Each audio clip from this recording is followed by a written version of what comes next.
The world-renowned experts who have signed the Great Barrington Declaration argued that we must adopt a more sophisticated approach to minimise deaths, hospitalisations and social harm. The vulnerable must be protected, while those at minimal risk should be free to live their lives as normally as possible, taking sensible precautions, of course, like hand washing and staying home if they're sick. The approach looks very much like what Taiwan has instituted with great success. These are scientists with far greater credentials and expertise than those advising the Dan Andrews government.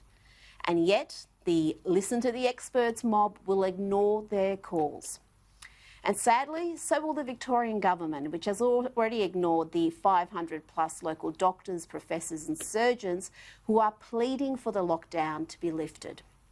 And I've got one of those doctors joining me now, Dr. Eamon Mathieson. Thank you for your time. You have written to Premier Andrews asking for lockdowns to be lifted. Have you had a response yet? No, strangely not. It was 6 weeks ago when the first initial letter was written on September the 1st, and we still haven't had a reply or even an acknowledgement of the letter. They are certainly, I think, aware that there is a growing number of doctors that are concerned about this and are wanting to express our grave concerns about what is happening in the community. Now, you say there's been massive collateral damage in the mental health space.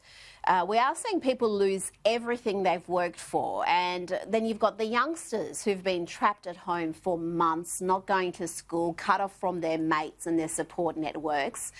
What are you hearing from the doctors out there who are seeing the impact of this?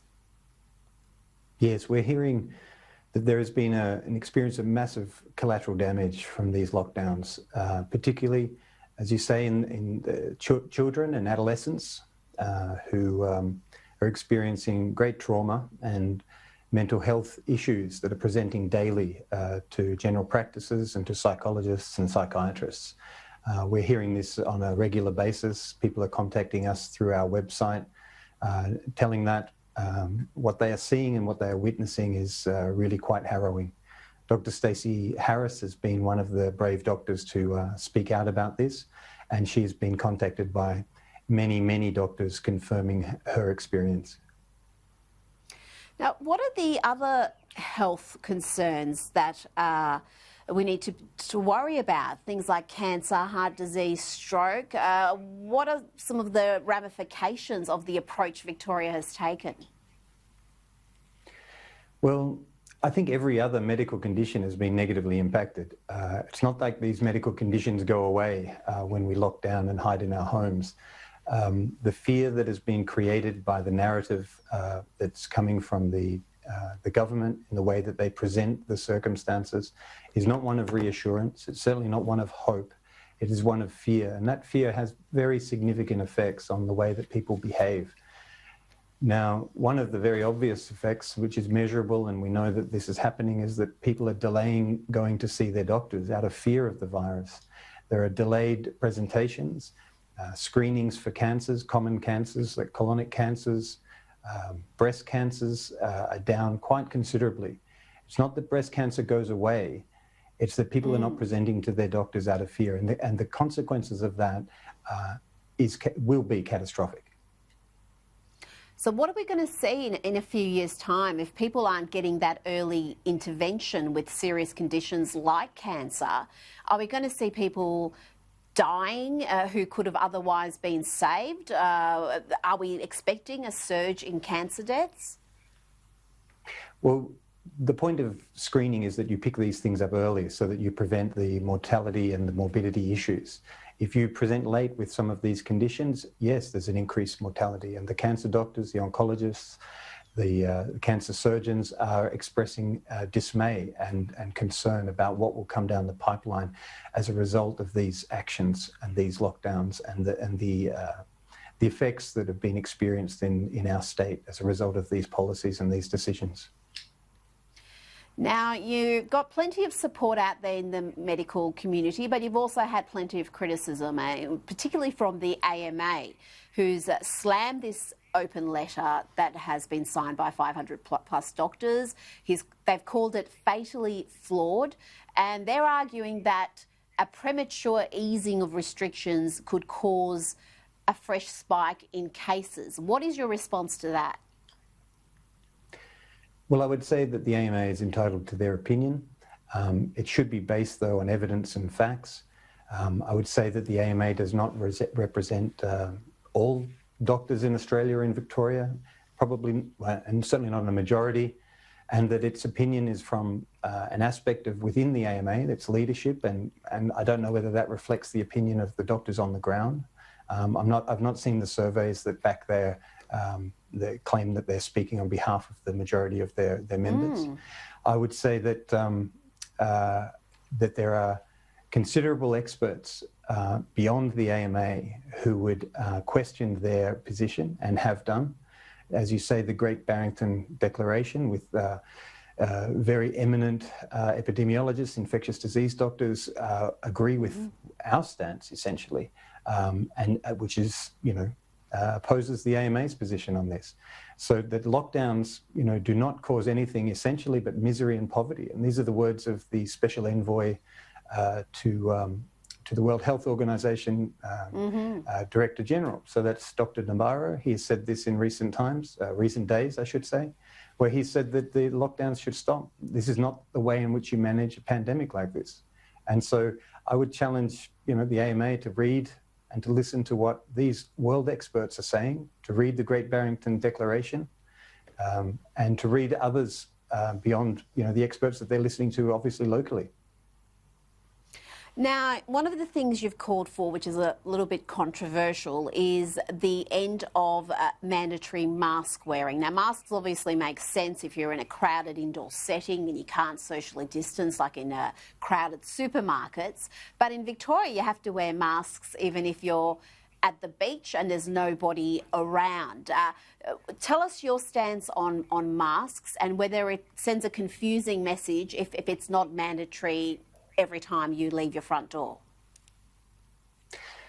Well, yeah, I think there's no evidence that using masks in an open space is going to, reduce your risk for this virus or manage this pandemic.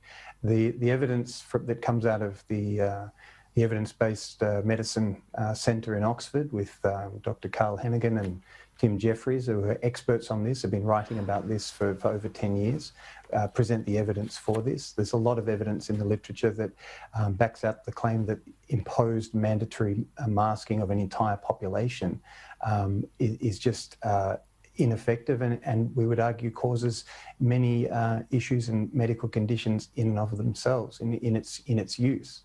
And the use of masks in particular circumstances, a targeted use of it in crowded places, and the fact that people can use proper surgical masks, there may be a place for this.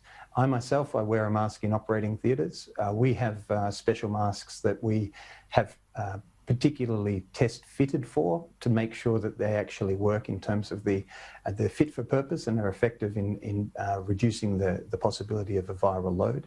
But the fact that you would mask an entire population in open air and think that this is in some way going to impact the course of the pandemic, I think that there is little or there's no evidence for this. And this is part of the problem, I think, generally, Rita, is that these decisions are being made by people where it's very difficult to debate. It's in what evidence they're using and what the grounds for it are. And it's very different to the usual practice of medicine, where we look at the evidence, we contest the evidence, we have different people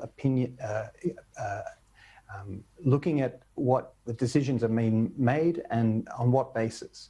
But in Victoria, this is not possible for that to occur.